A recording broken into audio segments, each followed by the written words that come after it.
Until recently, the thought of a fully realized movie-worthy Star Wars series on television was unthinkable. The franchise has dabbled in the TV realm since almost the very beginning, but there's a reason the Star Wars Holiday Special is buried in a vault so deep even Indiana Jones couldn't find it. But with the advent of Disney Plus and the wildly popular first season of The Mandalorian, suddenly Star Wars has come alive on the small screen. As we wait for The Mandalorian Season 2, The Bad Batch animated series, and other major new Star Wars projects, let's explore the colorful and sometimes less than glamorous history of the Star Wars franchise in television.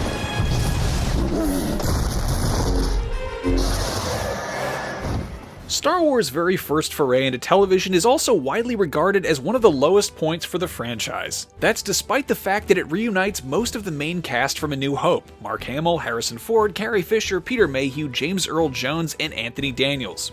It didn't help that George Lucas was too busy crafting The Empire Strikes Back to be heavily involved with the spin-off, which was instead directed by Steve Binder, known for Elvis Presley's '68 comeback special. The result is a painfully awkward musical comedy featuring your favorite Star Wars heroes bumping elbows with TV stars like B. Arthur and Art Carney, as everyone learns about the importance of Wookiee Life Day. The special was broadcast only a single time on CBS in November 1978 before disappearing from the public eye for good.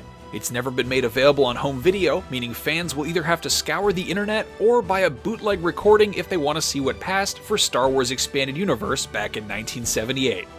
But as reviled as this special is, it did make a few notable contributions to the franchise mythology.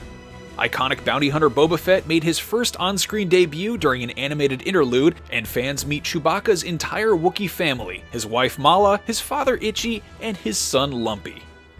Given the fact that the original movies relied so heavily on puppetry and the common thread that is puppeteer/actor/Yoda Frank Oz, it should come as no surprise that Star Wars has a long history of intermingling with series like The Muppet Show and Sesame Street.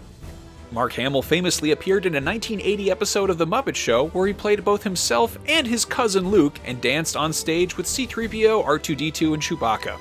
It's basically a more successful version of what the Star Wars Holiday Special was trying to accomplish. Luke's two droids also appeared in multiple Sesame Street episodes in 1980, and many other series icons have stopped by the show in the years since. In 2020, news of live-action Star Wars spin-offs debuting on TV would be all the rage, but back in the mid-80s, the two Ewok movies were barely a blip on the pop culture radar. 1984's Caravan of Courage, an Ewok adventure, and 1985's Ewoks: The Battle for Endor both take place in between The Empire Strikes Back and Return of the Jedi, but apart from the Endor setting and the presence of Warwick Davis's plucky hero Wicket, there's not much to link these two films back to the larger Star Wars saga. Tonally, they're very different, more kid-focused fairy tales than epic space fantasy. That said, there is a popular fan theory suggesting Aubrey Miller's character Sindel Tuwani eventually grows up to become Captain Phasma, and they also introduced us to Blurgs, which made later appearances on The Clone Wars and The Mandalorian.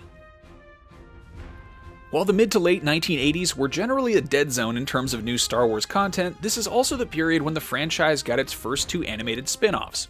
Both Droids and Ewoks are kid-friendly shows set before the events of the original trilogy. Unfortunately, between the simplistic storylines and the lack of recognizable characters, apart from the main leads, Wicket and Ewoks, and C-3PO and R2-D2 and Droids, neither show garnered much attention from an audience that had already moved on. The two shows debuted on ABC in 1985, airing during an hour-long block called The Ewoks and Droids Adventure Hour. Droids was cancelled after one 13-episode season, leading ABC to rebrand Ewoks as The All-New Ewoks in its second and final season. While neither series fits into contemporary Star Wars continuity, particularly given that Ewoks features the characters speaking Basic rather than their native Ewokese, certain characters and elements were later repurposed for various movies and novels. Following the cancellation of Ewoks in 1986, it would be a full 17 years before Lucasfilm pursued another animated Star Wars series. Fortunately, no less of an expert than Samurai Jack and Dexter's Laboratory creator Genndy Tartakovsky was called upon to animate the Star Wars universe. Star Wars Clone Wars is a short-form micro-series, with most episodes running between 5 and 15 minutes, aimed at fleshing out the period between Attack of the Clones and Revenge of the Sith. Like Samurai Jack and Genndy's other work Primal, the series is light on dialogue and plot and heavy on stylized action. While no longer treated as part of the official Star Wars canon, the series is notable for introducing major characters like Asajj Ventress and General Grievous. as well as revealing exactly how Supreme Chancellor Palpatine wound up in Separatist custody at the beginning of Revenge of the Sith. The series also helped set the tone for Dark Horse's various Clone Wars-focused Star Wars comics. While Star Wars jokes are a staple of pretty much every animated sitcom, Adult Swim's Robot Chicken broke new ground in 2007 with Robot Chicken Star Wars, an hour-long special devoted entirely to lampooning the iconic franchise. The various skits include a Yo Mama battle between Luke Skywalker and Emperor Palpatine, an alternate take on the scene where Ponda Baba gets his arm sliced off by Obi-Wan Kenobi, and an elaborate Star Wars on Ice musical sequence. 2 sequels followed in 2008 and 2010, respectively. The same year, Family Guy delivered its own Star Wars spoof in the form of Blue Harvest, a retelling of A New Hope with the extended Family Guy cast playing various Star Wars roles. Because both Family Guy and Star Wars were Fox properties at the time, the series was actually able to use assets and music from the movie.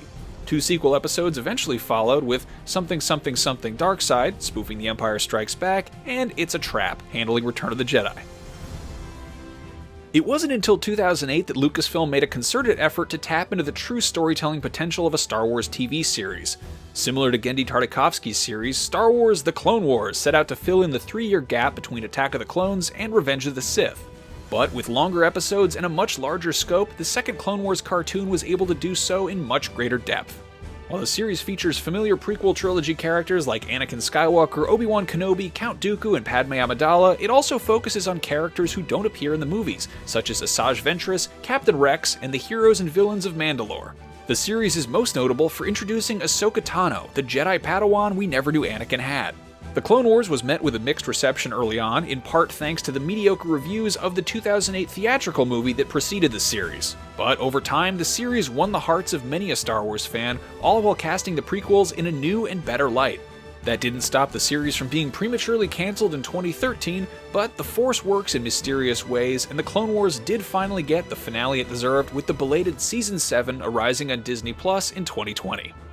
The holiday special and Muppet guest appearances aside, there's a reason no one had ever attempted a live-action Star Wars series before the 20-teens. Replicating the look and feel of the movies on the small screen is a difficult and extremely expensive prospect, but never let it be said, George Lucas didn't give it his best try. Before selling the franchise to Disney in 2012, Lucas was in the process of developing a live-action series called Star Wars Underworld. Underworld was set in between episodes 3 and 4, and as the name suggests, would have focused on the seedier side of life during the Empire's reign. Sadly, it seems Lucas was never quite able to crack the code for a live-action series. Right now, it looks like the Star Wars features, Lucas said on G4's Attack of the Show in 2011, but we have to figure out a way to make it at about 1/10 of the cost of the features because it's television. Lucas also confirmed there were 50 completed scripts for the series, which had some strong similarities to the cancelled video game Star Wars 1313. Disney's acquisition of Lucasfilm also cut short plans for an animated series called Star Wars Detours. Helmed by Robot Chicken's Matthew Senreich and Seth Green, Detours was meant to be a more all-ages-friendly parody of the saga, complete with cutesy, rotund versions of your favorite Star Wars icons. According to Green, no fewer than 39 episodes of the series were completed before Disney acquired Star Wars and opted to kill the project. Theoretically, there's no reason Detours couldn't be pulled from the Disney vault and released on Disney+, but there's been no sign of that actually happening quite yet. One of Disney's first acts after acquiring the Star Wars franchise was to replace the Clone Wars with a new animated series set closer to the events of the original trilogy. Rebels introduced a new band of heroes, keeping the spark of freedom alive in the years before Luke Skywalker, Princess Leia, and Han Solo become the face of the rebellion. The series also managed to give Clone Wars fans a certain amount of closure, with characters like Ahsoka Tano and Darth Maul playing major roles. The series even inducted expanded universe favorite Grand Admiral Thrawn into the Disney canon for good measure. Rebels only lasted for 4 seasons on Disney XD, but unlike Clone Wars, it delivered a conclusive ending in the process. The series won a devoted following, and even now, fans are wondering when we'll see characters like Hera, Ezra, and Thrawn again. Even as Disney has been filling out its new Disney Plus streaming platform, they've also been bringing plenty of Star Wars content straight to YouTube.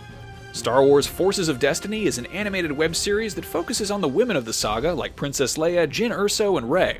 Star Wars Galaxy of Adventures is another animated web series that offers a stylish new take on familiar moments from the series, while Star Wars Rollout reimagines the entire cast as BB-esque balls.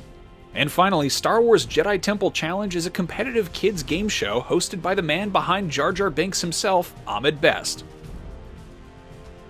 Shortly after the conclusion of Star Wars Rebels in 2018, Disney followed up with a new animated series dubbed Star Wars Resistance. Resistance differs from its predecessors in more than one way, sporting an unusual cel-shaded art style and a plot that takes place in the era of the sequel trilogy.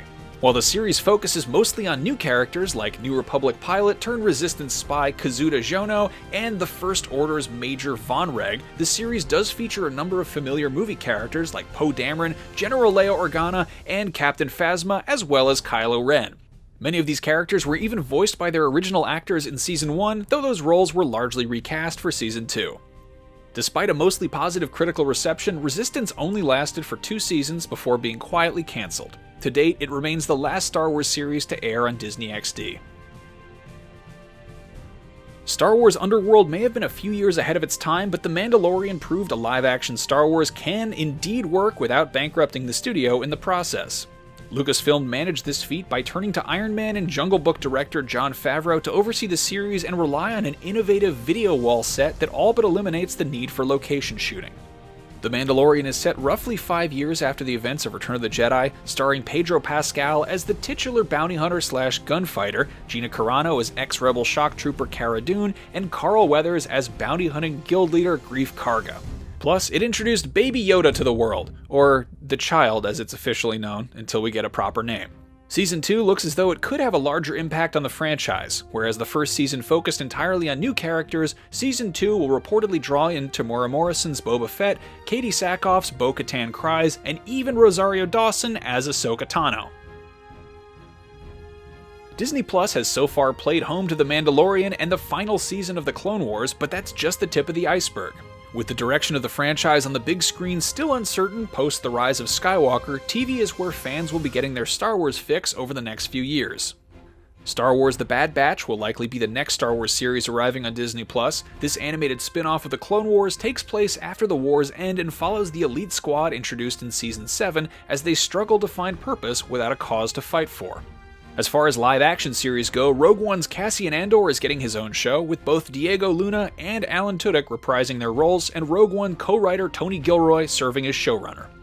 The series is set 5 years before the events of Rogue One and will explore Cassian's exploits as a rebel spy. Then, of course, Jedi Master Obi-Wan Kenobi is getting his own series. Ewan McGregor will be back in the lead role, with the series shedding light on Obi-Wan's life on Tatooine. Deborah Chow, from The Mandalorian, will serve as showrunner, and production is expected to begin in January 2021. Finally, Russian doll creator Leslie Headland is writing and overseeing a female-driven Star Wars series. That's about all we know about this mystery project so far, but some fans have speculated the series could be a Mandalorian spin-off starring Rosario Dawson as Ahsoka Tano. So there you have it, the surprisingly long history of Star Wars on TV. Which of these series did you completely forget about, and what are you looking forward to in the future of the small screen adventures in that galaxy far, far away? As always, for everything Star Wars, keep it right here on IGN, and may the Force be with you.